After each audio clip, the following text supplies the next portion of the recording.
Hello, friends, and welcome to the Hanged Man in the Moon's first walkthrough. I thought I would never do a walkthrough, but here I am doing one.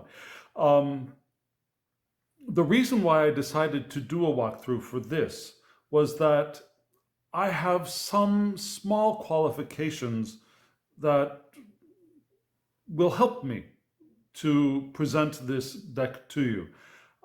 Not huge qualifications, but some.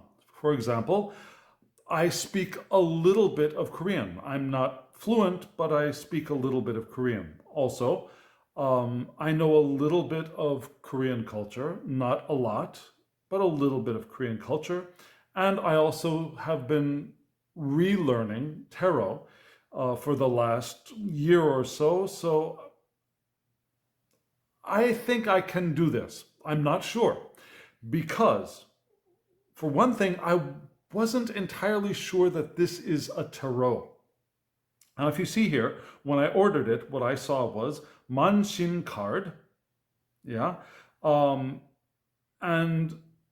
Manshin means 10,000 spirits. Yeah, Man means 10,000, Shin means God or spirit, so 10,000 spirit cards. And I thought it was a kind of oracle deck.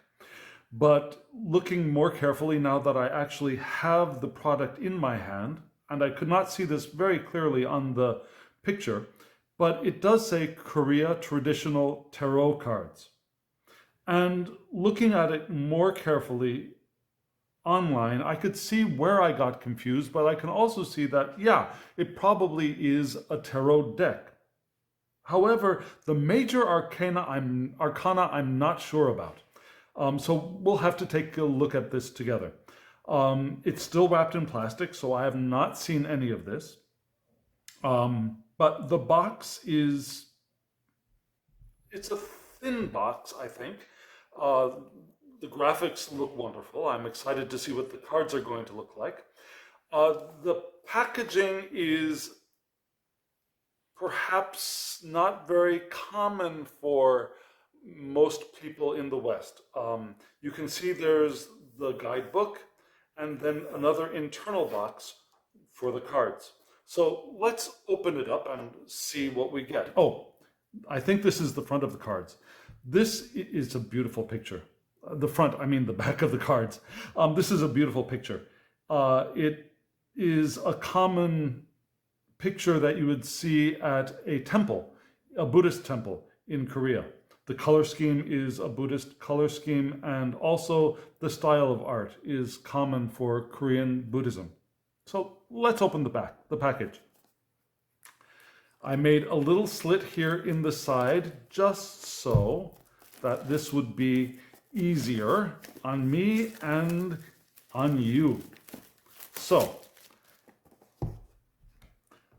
opening the box, slide out the text, and here's the text for Manshin card, tarot card, first series. Now, when was this published? I think usually the publication date in Korean books is in the back. There's no date here. There's no date. I think this was published quite a while ago, but you can see the ISBN number, but there's no date of publication. So this is the front of the book. Usually publication dates in Korean texts are in the back. So let's open the front of the book. Manshin card. Manshin card 첫 번째 이야기, the first story. So I think they were expecting to do a series, but I have not seen the second part of the series. Going in. A general description by the compiler of the artwork. And here we have, oh, that's nice. That's very nice. So for each card, we have a nice sized color image and in Korean text. So the first card looks like the Supreme Goddess, which is Why I'm not sure this is exactly tarot. I mean, the major arcana is very interestingly reimagined. For example, would the supreme goddess or Mango be the magician or the fool in a standard RWS deck? Here it says 우리나라 신화의 시작인 위대한 여신입니다. Let's see, our country's first great god, or 여신, I'm sorry, goddess. 만물을 만들고 길어낸 신으로 인류를 창조하고 그에 맞는 법도 함께 만들었습니다. Okay, I'm not going to read this all and try and translate it, but let's see. 작용. I think this is for reading. 모든 일의 시작이자 결과이다. So the beginning and result of all things. 위대한 계획 있으나 아직 드러나 있지 않으니 첫 단추를 짜겨야 한다. So, 첫 단추, the first button, you have to insert the first button, like buttons on clothes. It's interesting. So this, it's telling you that as this is the beginning of a great plan, still you need to insert the first button. So it's like the first step of a process. So maybe this is like the Fool. And maybe Bimiho, the ancient Japan queen, interesting, there's a Japan queen here in a Korean deck. Maybe she would be more like the magician, perhaps. The next is Sewangmo, ancient Chinese goddess. So that could be the Empress, and maybe the great Jade Emperor would be the Emperor. Indra, Jesochon, might be the Hierophant. God of the kitchen, Jowangshin. Well, let's get into the cards. So that's the manual. You can see it also has full cards for, let's see, One-Sided Love, Circling the Pagoda. Okay, so these are all the major arcana. And here's the minor arcana. Let's see, Mudang. Okay, so this would be like the Ace of Coins, I believe, the Ace of Pentacles or discs. So 1, 2, 3, 4, 5, 6, 7, 8, 9, 10. And then we don't have anything else. So let's look at this book. Let's look at the cards. Interesting. Let's see what's in here. I'm starting to wonder again if this actually is a tarot. So, okay, good. Here we have a list of the cards and pages you can find them on. And it goes to page 87 from page number 14. It said that there are 82 cards in the deck. Let's see. So, okay, internal packaging is not excellent. It works. The cards arrived safely. The color is beautiful. The back of the cards, the same picture is here in purple and white. Let's see. Let me zoom in so that I can show you the cards more clearly. And I'll also take off this plastic band. And let's have a look. I'll be right back. And so you can see I have taken off the small plastic band and I have zoomed in the camera. And looking at the book once again, I can see that this is not really a tarot. It's an oracle, as I had expected. There aren't any suits. Well, there is maybe one small suit at the very back of about 10 cards, but overall, it's about an 82 card deck. And it's smaller than a regular tarot. So this is a Pamela Coleman Smith tarot deck, which I had mistakenly purchased thinking it was the Dirty Pam, which it is not.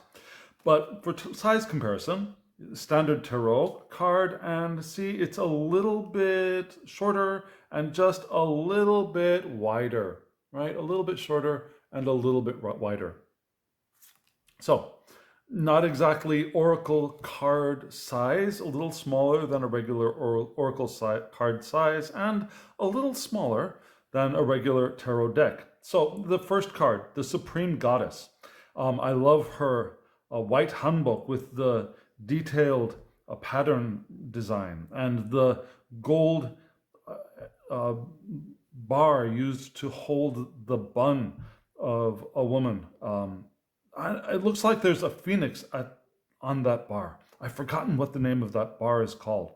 But so a beautifully dressed goddess in hanbok, white hanbok. White is a color of death here in Korea and Asia. But I don't think that she is here as the goddess of death. She's the supreme goddess, the first goddess. Beautiful eyes. The next card is the Ancient Japan Queen, which is surprising. Korea and Japan, have a very complex relationship, to say the least. And this is definitely a Japanese structure here. It's not a Korean structure. With the folded paper hanging from it. These are prayers hanging from woven rice straw rope.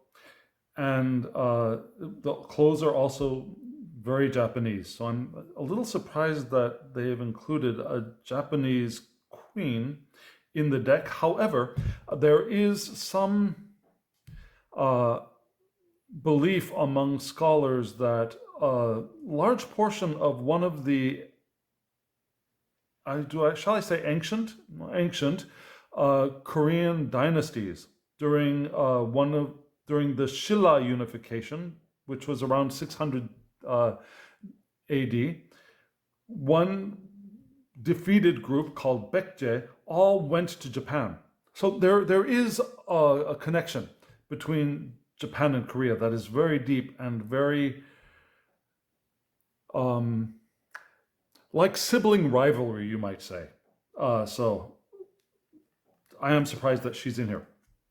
The ancient Chinese goddess, and what Korea and China also have a very complex relationship. But yes, Chinese clothing, Chinese hairstyles, which were copied in Korea many times, especially during the Joseon dynasty, which was the last dynasty of Korea. Started about 1500, as I recall, 1500 AD. And the colors are gorgeous, aren't they? The hairstyles, the clothes are beautiful. So ancient Chinese goddess. The great Jade Emperor. And jade is an important stone in all of East Asia and in Korea as well. The Jade Emperor. And he's got a scholar's hat on, which is interesting. The Jade Emperor, as I recall, is known for his organizational abilities. He's the great organizer for the gods. So that might be why he's got a scholar's hat on him. Indra. Now, this is clearly South Asian influence, riding an elephant. We don't have elephants in Korea, never have. Also, this looks like a Tibetan I think it's called a Tibetan sword, but it's a tool often used in meditation and in temples in Tibet. So this is very interesting, a very interesting inclusion to a Korean deck. The god of kitchen. So this is a pot used for rice. Now you can see a rice bowl here and a bowl of water. This is a semi-outdoor, an enclosed outdoor kitchen, which is traditional for Korean houses. The kitchen was sheltered, but also open and separate from the rest of the house. And this would have been a clay rice container for rice before it's cooked, a rice storage container. And here we have a war hero. And these faces, these masks, are very common in Korean temples as well.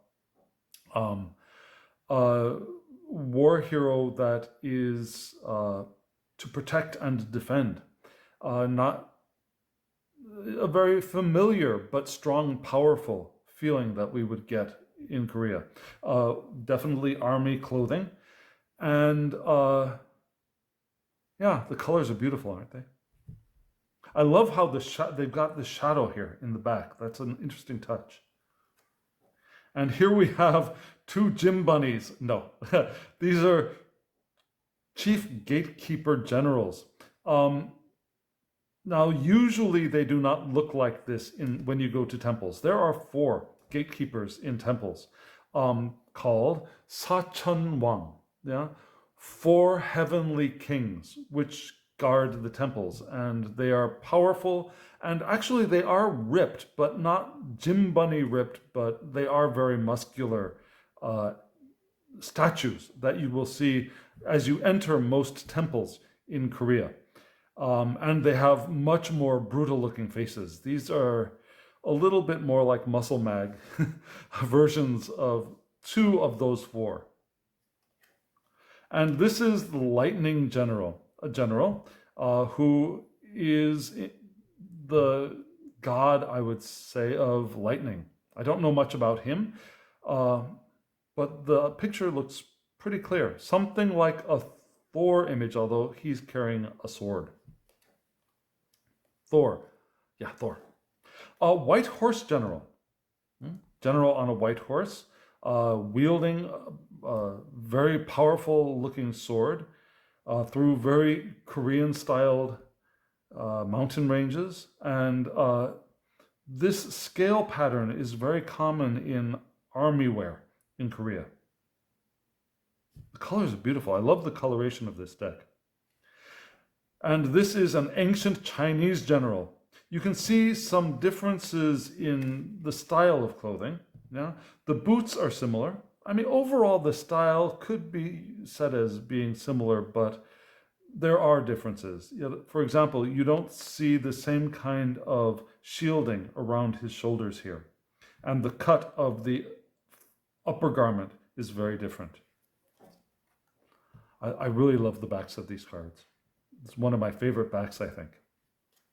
And this is the 7-star gods. Yes, there are 7 gods who are stars in the sky. And let's see, 1, 2, 3, 4, 5, 6, 7. It looks like 4 of them are men and 3 of them are women, which is interesting. Let's see, they're carrying identification markers. There would be a name on each of these showing name and rank. She's carrying what looks like might be rice cakes. No, they're peaches. Peaches are very important symbols for Korean mythology and Korean traditional symbolism. I think peaches are a symbol of eternal life, but I would need to double check that. The guardian spirit of a mountain, Sanchin.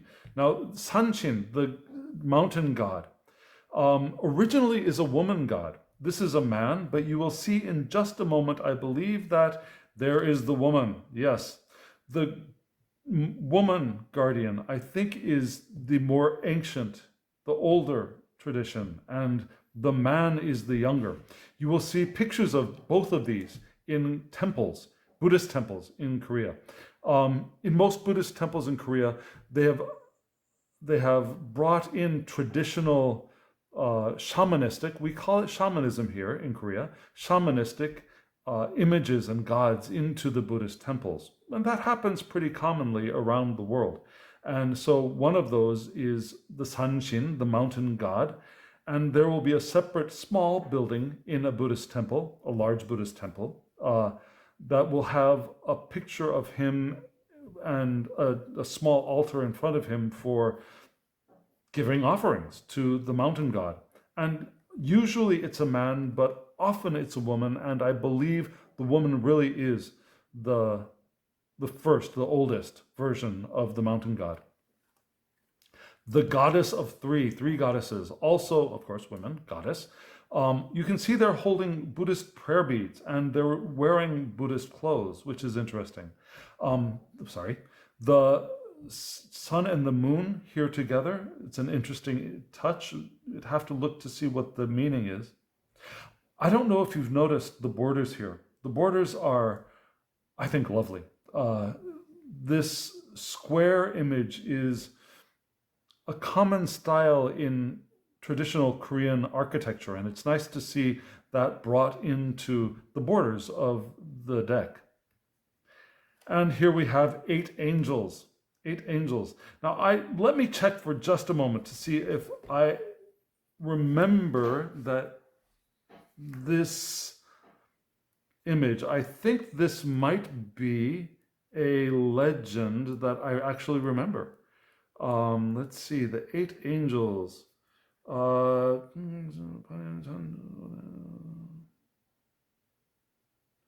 Okay, I don't want to take a lot of time with this.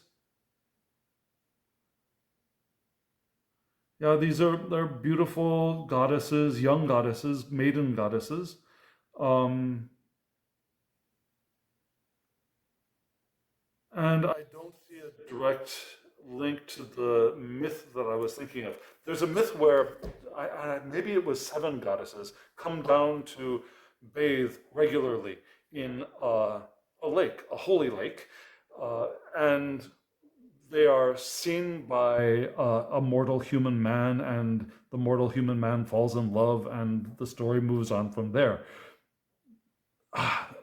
These look like them, but they may not be. And if you look at these are fans. These are large fans for fanning oneself when it is hot. This is Goblin. I think this is Dokgebi. Dokgebi. If any of you are into Korean dramas, Korean soap operas, you may have heard of Dokgebi. Yes, this is Dokgebi, 맞아요. Yes, this is Dokgebi.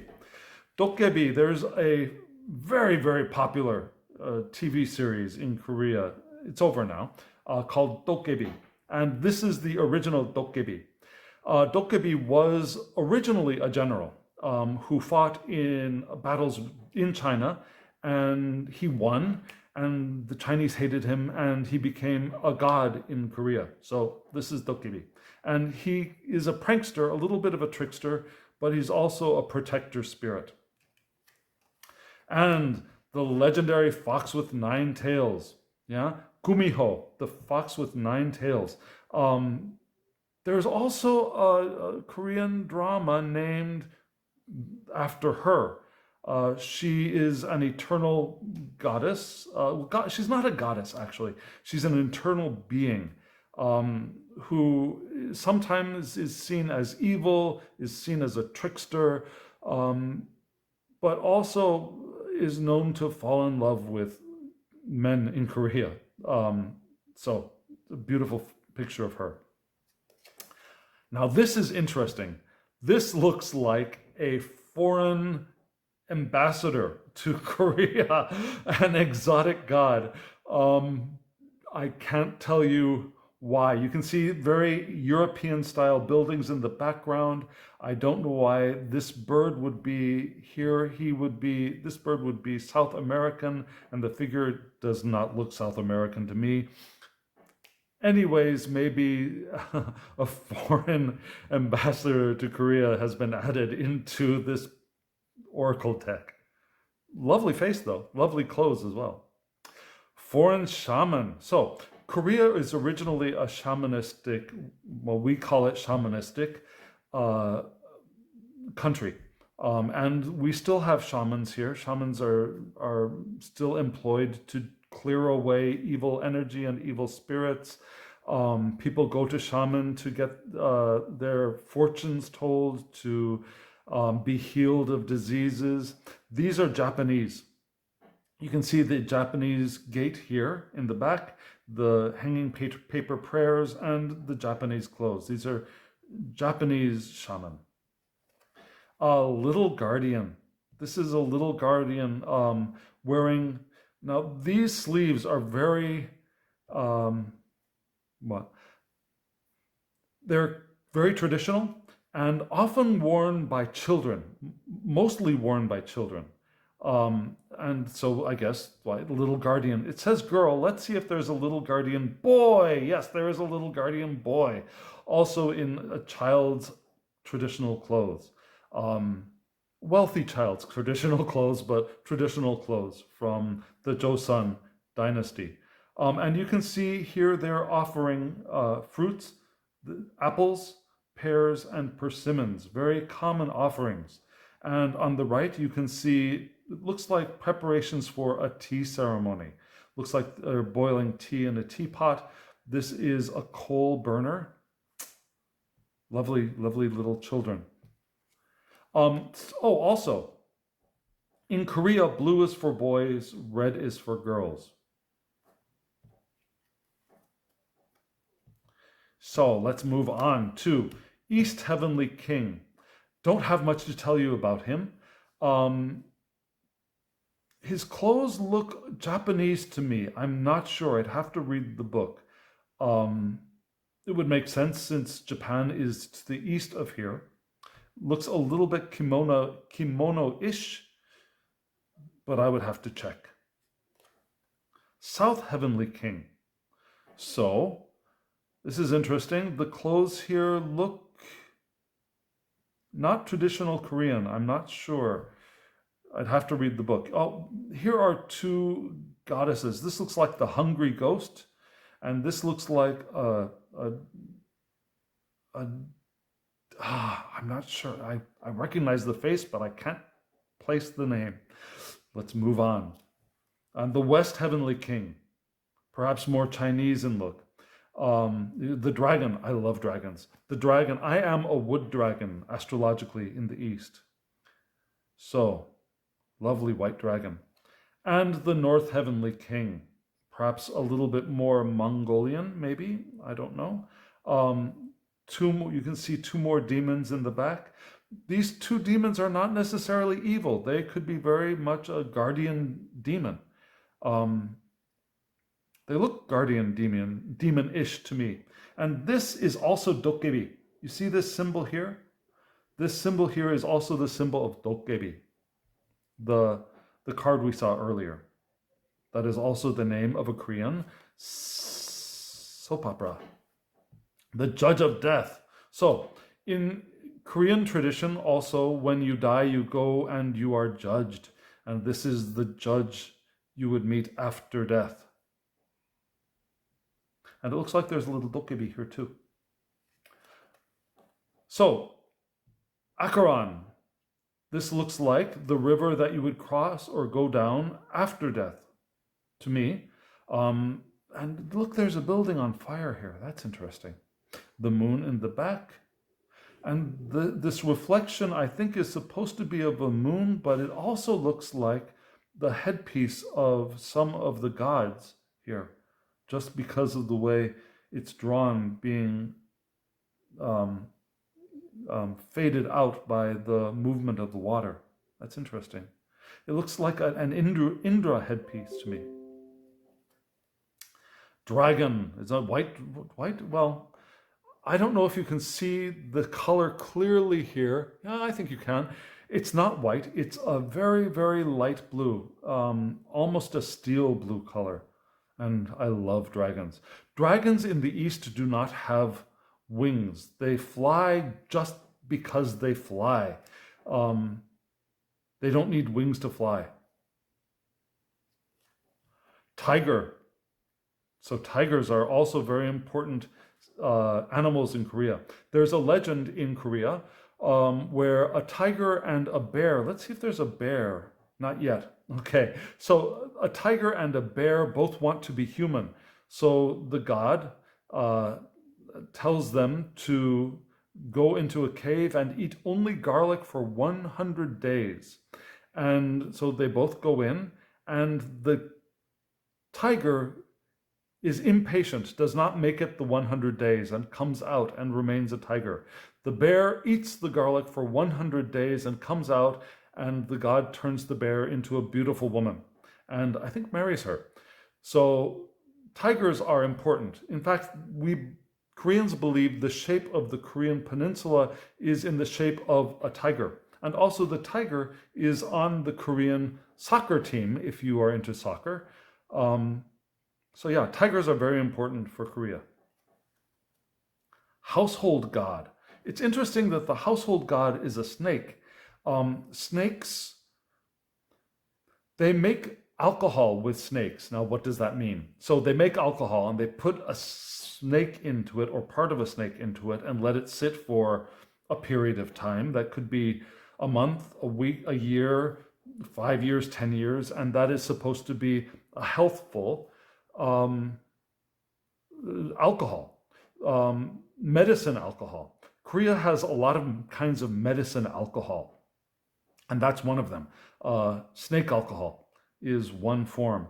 But this snake looks like he or she is supposed to be the protector of the house, which is interesting because I know a lot of Koreans who are afraid of snakes.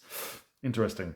Oh, and these are very traditional shoes, Korean shoes, traditional, beautiful shoes, left outside.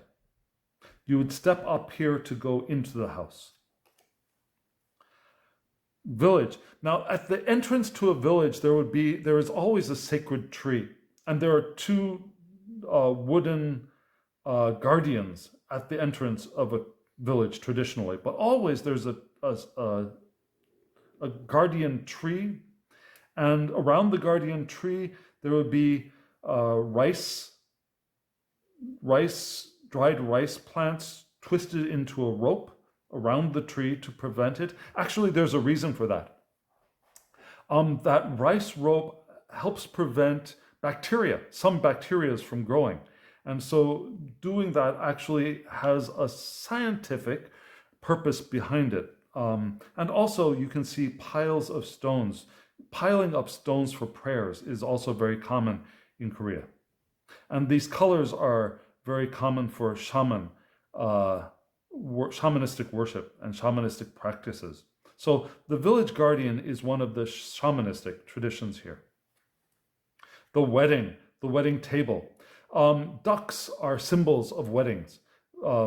These ducks will mate for life. That's the belief. And so in the wedding, there will be two ducks here. You see this blue? This would be the groom's side. Red, this would be the bride's side. And the bride and groom would meet here, and they would share a small glass of alcohol as part of the ceremony. So this is the ceremonial table for a traditional Korean wedding.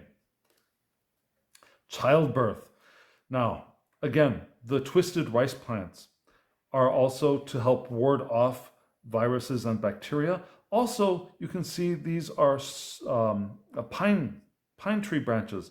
Pine is also good for warding off or bacterial infection, and also charcoal, and also red peppers. So this rope here is to protect the home with a new child from any invading evil spirits and also from invading diseases, because as we all know, traditionally, there is high mortality during childbirth and for infants globally. And so this was one of the ways to help protect that, symbolically at least. And so this would be the entrance of the person's house where a baby was born. Usually the red hot peppers inserted would mean that a boy was born. And here we have a happy family. This is what I was saying, that where the shoe was placed outside, you would step up to enter the house, and you would go into doors here to get into actual rooms. This is a semi-exposed area of a traditional house.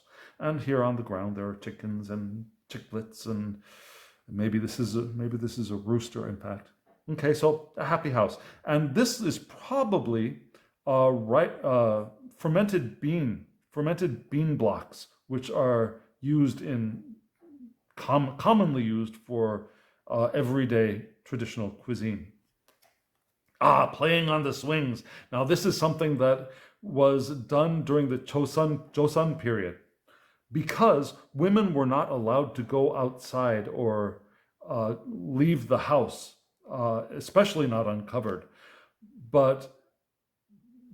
And that was only for very, very specific reasons. So for a wealthy family, not for the common people, but for wealthy families, the girls were not allowed to go outside. So what did they do? They would stand on these swings and swing up and look over the walls as they would swing on these swings. And it became a traditional play activity, especially for girls, in Korea.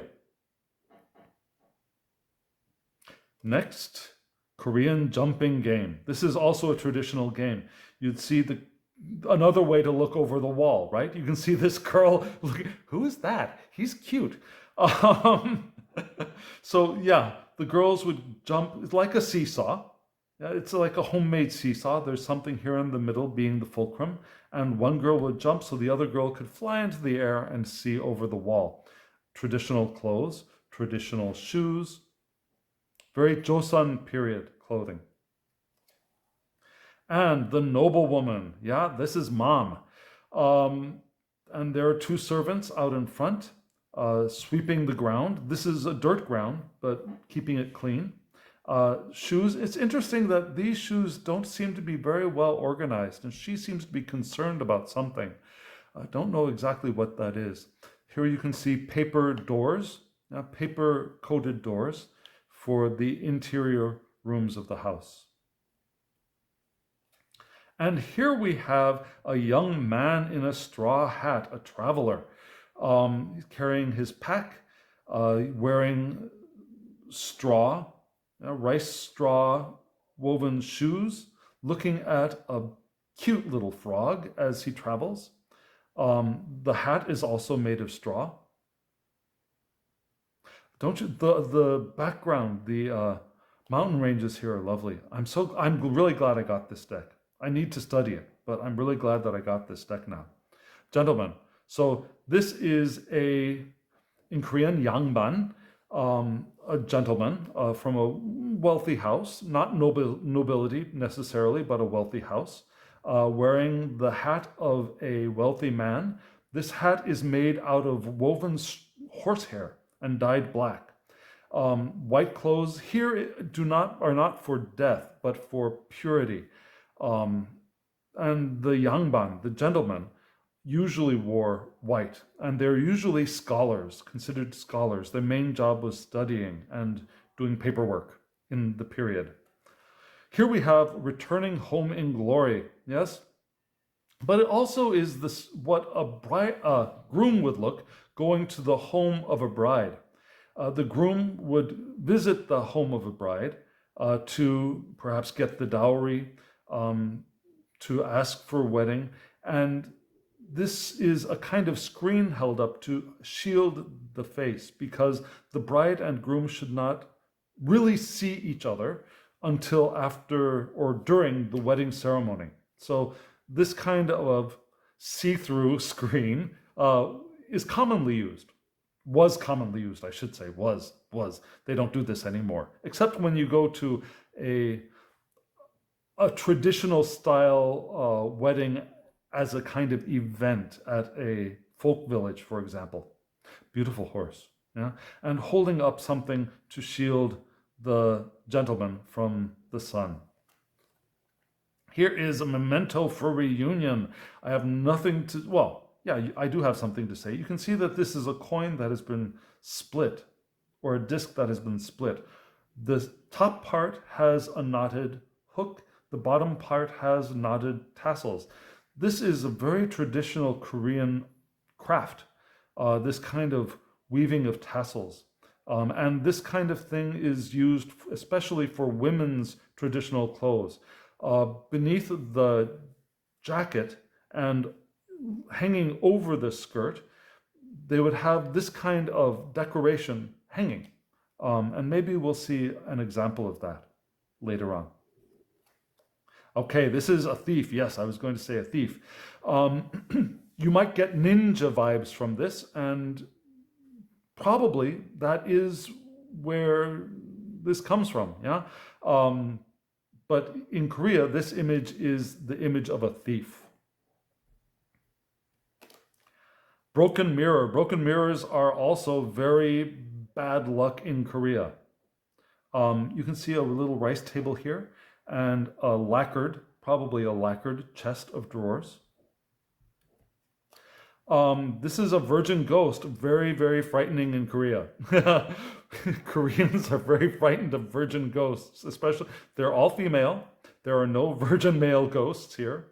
But the virgin ghost is sad and always has straight, long black hair, always wears white. And people, when they see something that looks even something resembling this shape in the dark, even now in Korea, people get scared. So culturally, it's still very ingrained in the DNA.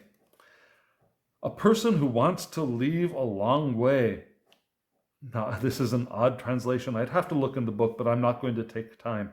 This looks like her husband is going off to do something, perhaps to trade, to sell, to buy. This is probably a married couple, and she is watching him go off into the distance, perhaps to sell, but maybe actually this might be a scholar, and this might be his books. We'll have to see.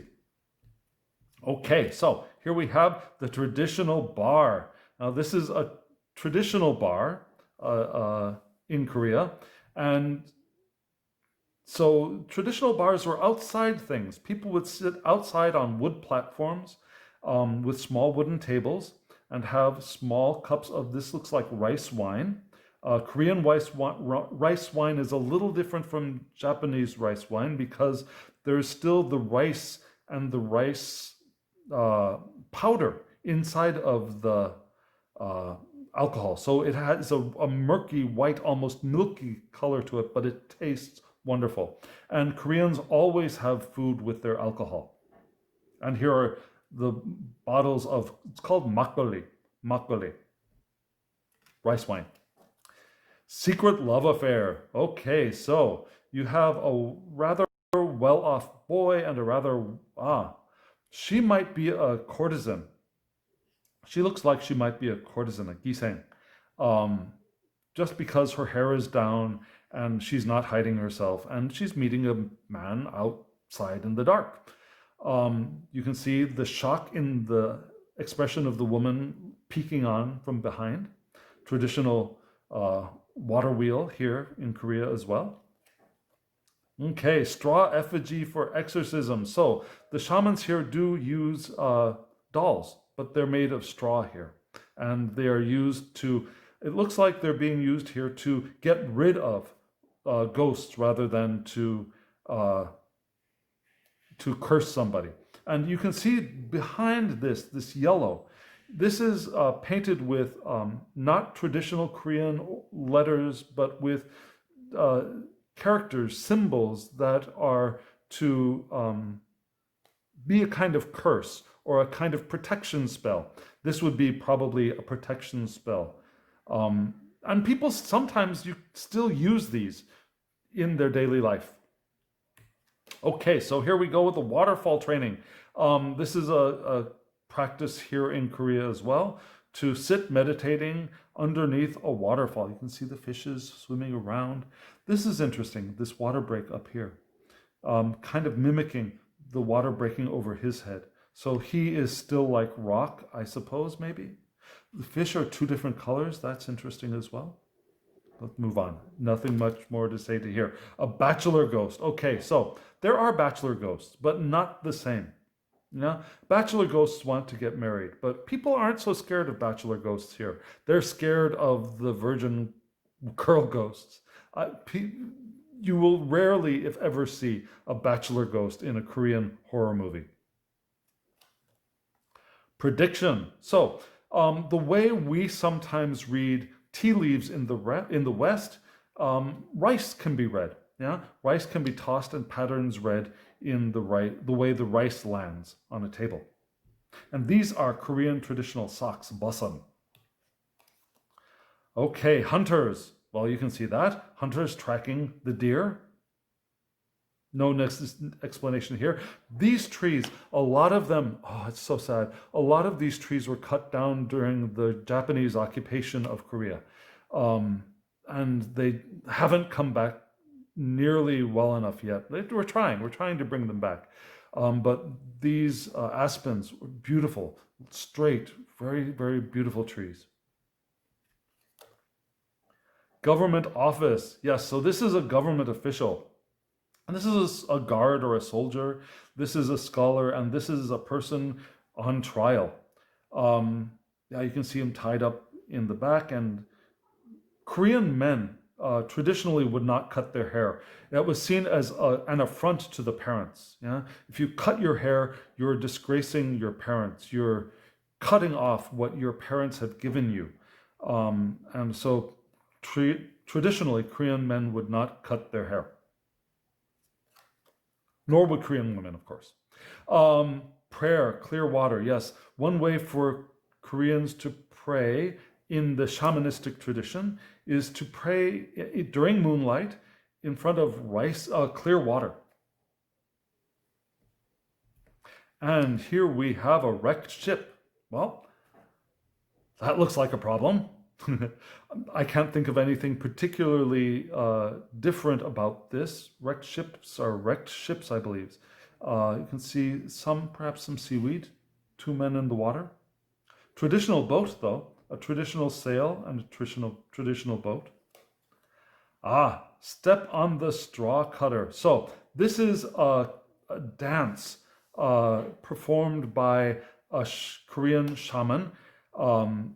It's like another way to translate this is the knife dance, where barefooted you'd walk on two knives to show that you are completely possessed by your spirit guide, or a spirit who is speaking through you. So this is a way for the shaman to prove how strong their connection is with the spirit. Beautiful drawing, beautiful, beautiful skirt.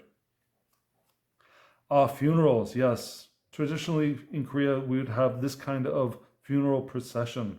And this is the coffin, and these are the mourners. This is a traditional mourning garb. This tan, beige, I think it's actually a kind of fabric similar to linen, but not exactly. Rami. It's called Rami, I think. But yes, during the mourning period, this is worn by all of the members of the immediate family. And also during the funeral, more people would wear them. Damaged graves. Oh, very bad sign, very bad sign. This is the shape of a traditional grave. Traditionally, graves in Korea are mounds. And they are cared for once a year right before the harvest festival. The families go out to take care of the graves, and this grave has been damaged. You can see that this would be where the name and the description of the person buried here would be, and this stone plinth has been broken. Very, very sad state. Okay, so this is children circling the pagoda. This is something that is often done during Buddha's birthday, which is something I was recently reminded of by a student, which is good because here it is. So during Buddha's birthday, people would walk around a pagoda, and these lanterns, these are all paper lanterns with prayers inside of them, and also representing the prayers of The worshippers, the celebrants, the people gathered who are gathered to celebrate Buddha's birthday. Symbols of the shaman, yes, the knife, the gung gung like a gong, the bells, the fan, very common symbols of the Korean shaman. And shaman can be men or women, both. There's not a real distinction. They're similar to perhaps the Indian traditions of that being that middle sex. Shaman, especially shaman men, but also shaman women, are considered somehow sort of middle-sexed people. Not entirely male, not entirely female. Kite flying. This is something done on the Lunar New Year's Day. Uh, you can see the ice, standing on ice, bare trees, and flying. Children wearing traditional clothes. This would be a warm vest that she's wearing. Hats. Children and also women in winter wear these. They're not complete hats, but they're more like rings that sit over their heads. It's very interesting. A young boy's hat. Okay, so Ancestor Memorial Day. When performing memorial rites to ancestors, which are still done in Korea, there's a memorial table. And this is representative of a memorial table. It does not have all of the things that should be there. There should be at least 5 rows of different kinds of food, and this would be like the front row only, part of the front row. And the name of the ancestor would be here, and prayers are written up here. And this is a bowl of rice with a spoon inside of it. And this is a person bowing.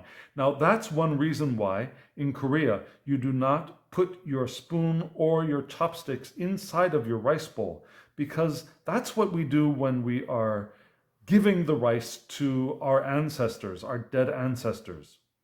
So we don't do that when we are eating with living people.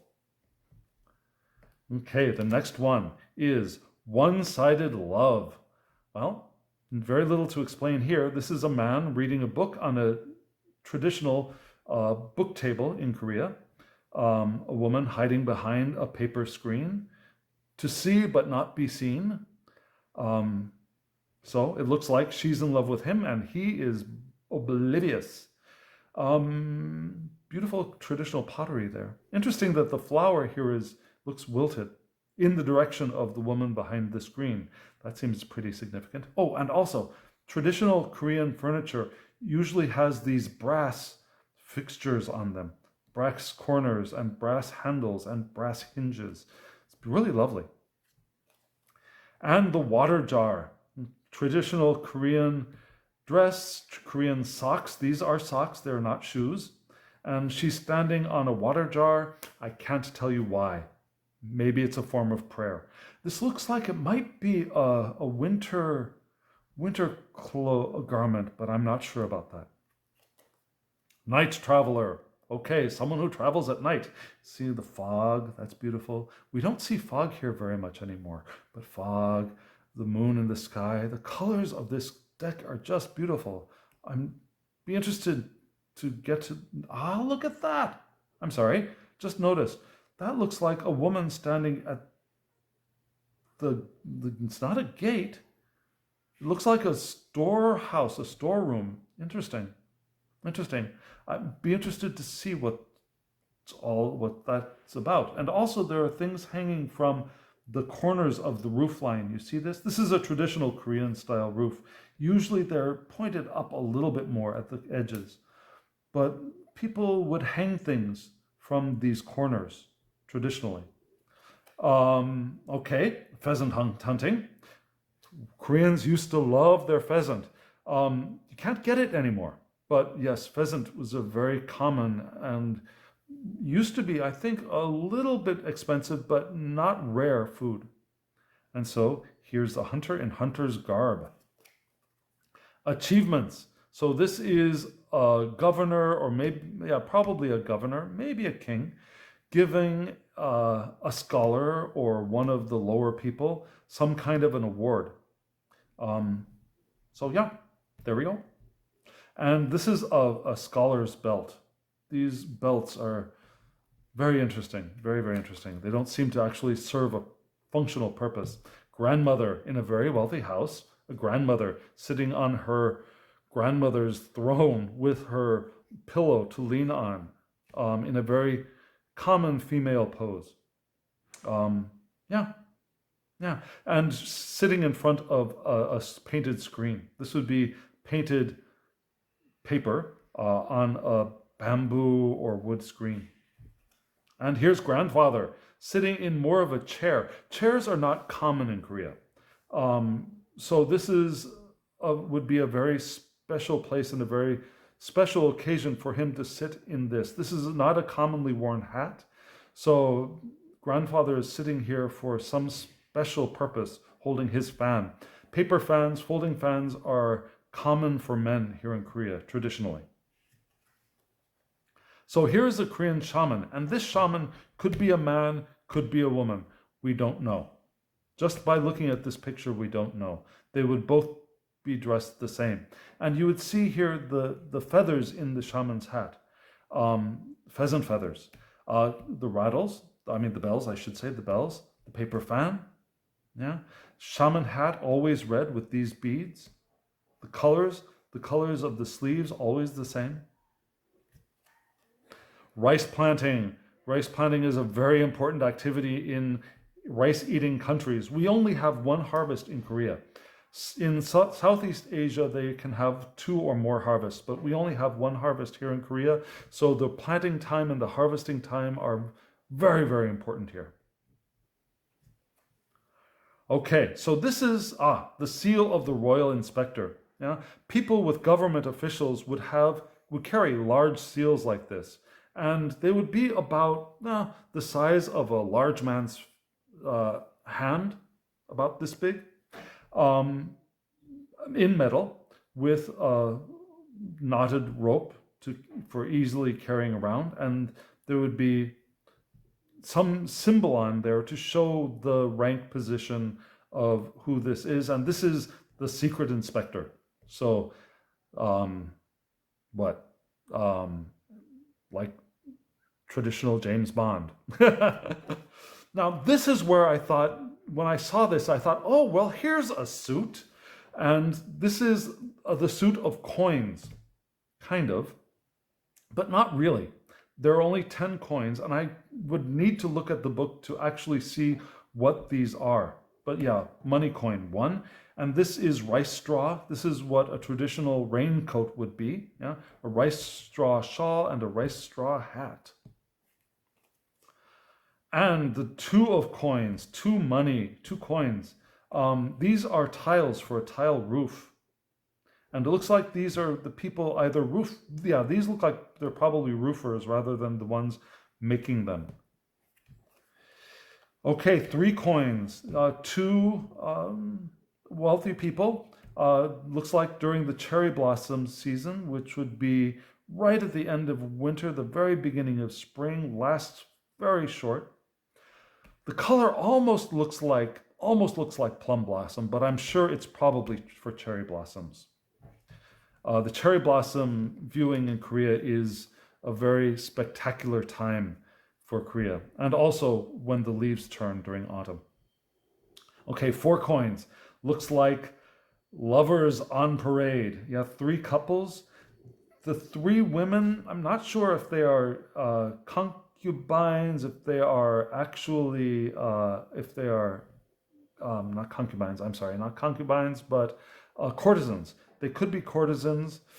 They probably are courtesans. So it looks like these are young, wealthy gentlemen with their courtesans out having a picnic in the woods. Let's see. So 5 coins. This looks like the king and his court. Interesting that this would be 5. Have to look to see what the meaning for 5 coins is here. 6 of coins. Yeah, a hunter. 6 are divided into 2, so you could get that sense of giving and receiving, I suppose, but I have a feeling that's not what the meaning of this is. 6 coins. 7 coins, persimmons. Okay, Now I wonder if this is 6 for the month.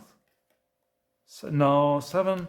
No, 7 persimmons are not ripe in July. So this is fall. Persimmons are ripe in fall. And yeah, interesting. This is the 8 of coins, the 8 of money, gathering apples. Apples are a common fruit here. I'm not sure what these are. I'd have to look at the book. These are not apples in the back. Maybe chestnuts, because chestnuts are also an important food in Korea.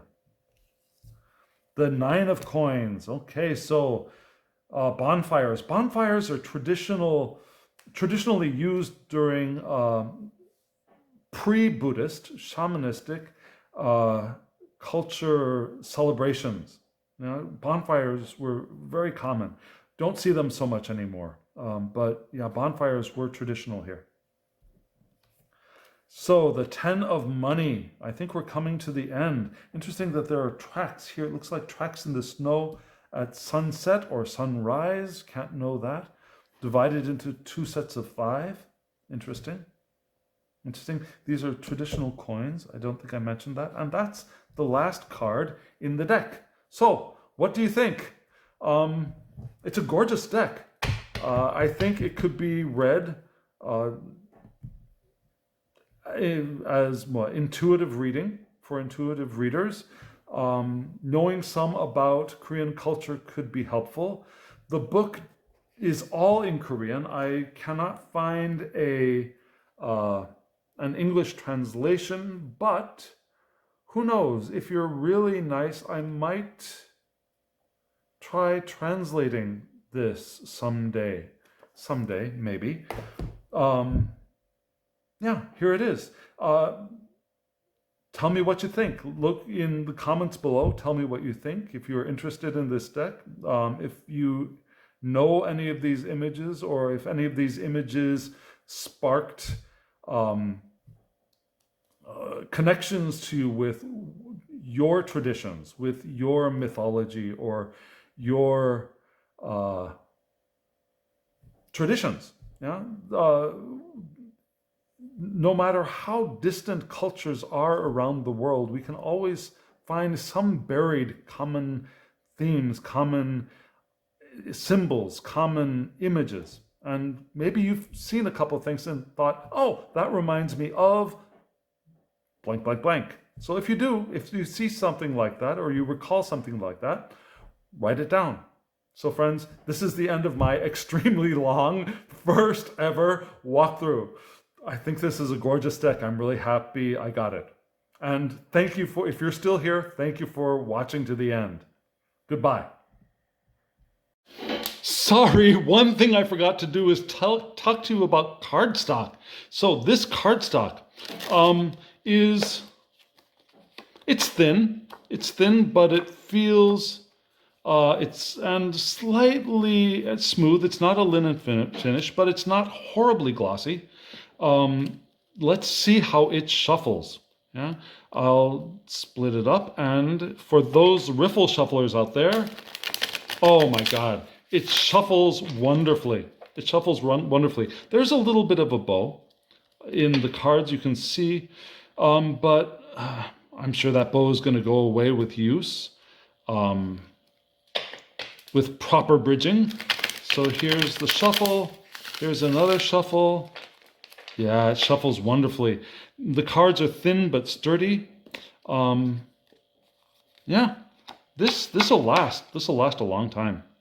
So, okay, I'll leave you with the backs this time. Again, thank you very much.